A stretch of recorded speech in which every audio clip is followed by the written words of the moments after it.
So the service is just about to start and we're getting loads of guests here. The car park's full of people and it's going to be a great sort of service here to mark the Queen and meet together as a community. Her Majesty's life was an inspiration, an example to so many, and today I would like to look at where she gathered her own strength and inspiration. On her 21st birthday radio address in 1947, she made this statement: "I declare before you all that my whole life, whether it be long or short, shall be devoted to your service." In the 70 years which followed, the Queen has carried out more than 21,000 engagements in her 26,000 days of reign. That equates roughly to 80% of her working life dedicated to meeting people. The Queen has sent over 300,000 congratulatory cards to people celebrating their 100th birthdays and over 900,000 messages to couples marking their diamond wedding anniversaries. There have been 14 presidents of the United States, and she has been served by 14 prime ministers of the United Kingdom during her reign. She is undoubtedly one of the most inspiring examples of service in this modern world. Later on in her 1947 birthday address, she prayed this: "God, help me to make good my vow, and God bless all of you who are willing to share it." After 70 years of amazing service, we can all testify to the fact that she has indeed made good her vow in her excellent display of devoted service. As we look at the passage today, it is clear that there are strong parallels between the Queen's life and Psalm 16. The psalmist says in verse 8, "I have set the Lord always before me, because he is at my right hand. I shall not be shaken." This sentiment was again echoed in her own words when she gave her Christmas address in the year 2000. These are the Queen's own words. "To many of us, our beliefs are of fundamental importance. For me, the teachings of Christ and my own personal accountability before God provide a framework in which I try to lead my life. I, like so many of you, have drawn great comfort in difficult times from Christ's words and example."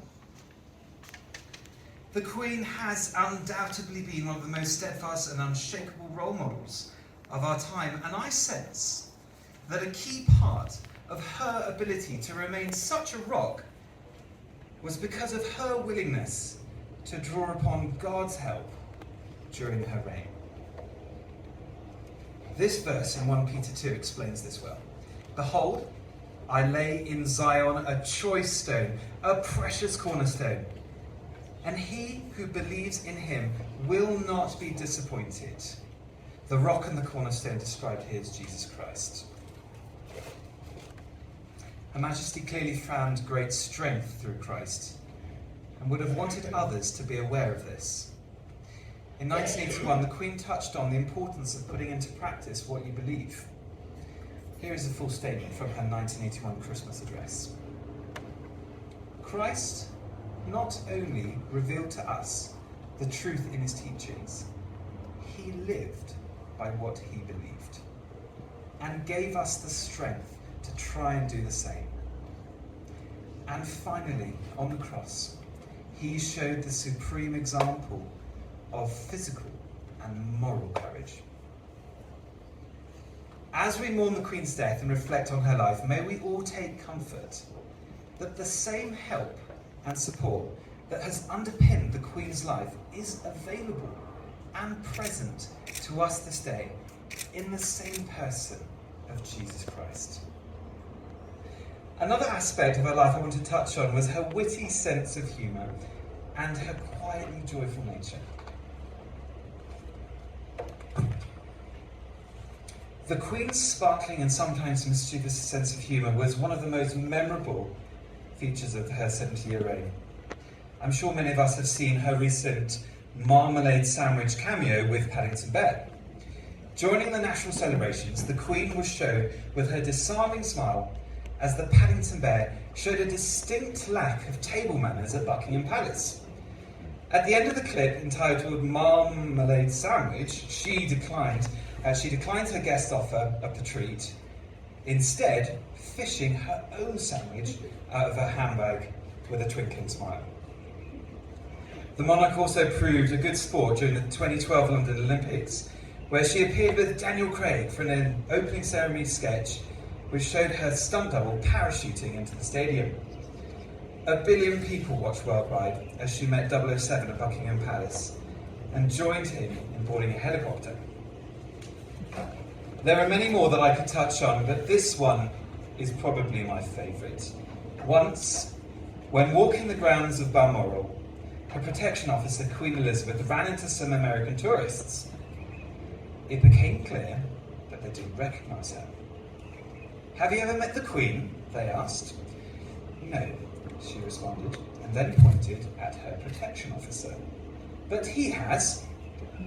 Then they continued their conversation and posed for pictures with the tourists, without even letting on who she was. Afterwards, the Queen remarked, "I would love to have been a fly on the wall when he shows those photos to his friends in America. And hopefully someone tells him who I am." Once again, the words of the psalmist seem fitting for Her Majesty. "Therefore, my heart is glad, and my whole being rejoices. My flesh also dwells secure." The Queen wonderfully embraced humour and connected with people at their level. This too was an expression of love, a way of not taking herself too seriously and being willing to have a laugh.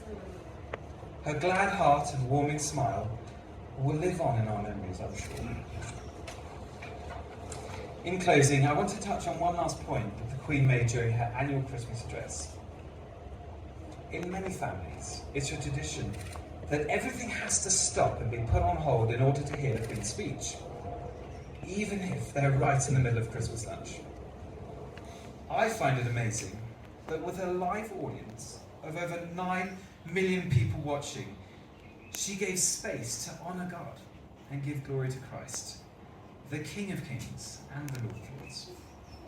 Her Majesty's ability to place Christ above her own rank demonstrates and echoes the true mark of a leader, which is to serve and not to be served. And so in 2011, Her Majesty the Queen said this: "Although we are capable of great acts of kindness, history teaches us that we sometimes need saving from ourselves, from our recklessness or our greed. God sent into the world a unique person, neither a philosopher nor a general, important though they are, but a saviour with the power to forgive. Forgiveness lies at the heart of the Christian faith. It can heal broken families, it can restore friendships, and it can reconcile divided communities. It is in forgiveness that we feel the power of God's love." These words from Her Majesty are a helpful reminder for us to seek reconciliation and peace in all situations with the help of God. It gives me great comfort to know that the Queen is resting in glory, and I know that she too would want all of us to share in this same inheritance through Christ. It therefore seems fitting for Queen Elizabeth to finish with a repeat of these words from our reading today in John 11. "I am the resurrection and the life. The one who believes in me will live, even though they die. And whoever lives by believing in me will never die. Do you believe this?" "Yes, Lord," she replied. "I believe that you are the Messiah, the Son of God, who is to come into the world. Then sings my soul, my Savior calls to thee. How great thou art, how great thou art. Service here at St Philip's ACK. It's been great. So many people have turned up. What a blessing, and really thankful for the Queen celebrating her life, but also just community. We've got Army here, we've got the local Kenyan attendees, and yeah, a great turnout. So yeah, really, really chuffed and really blessed.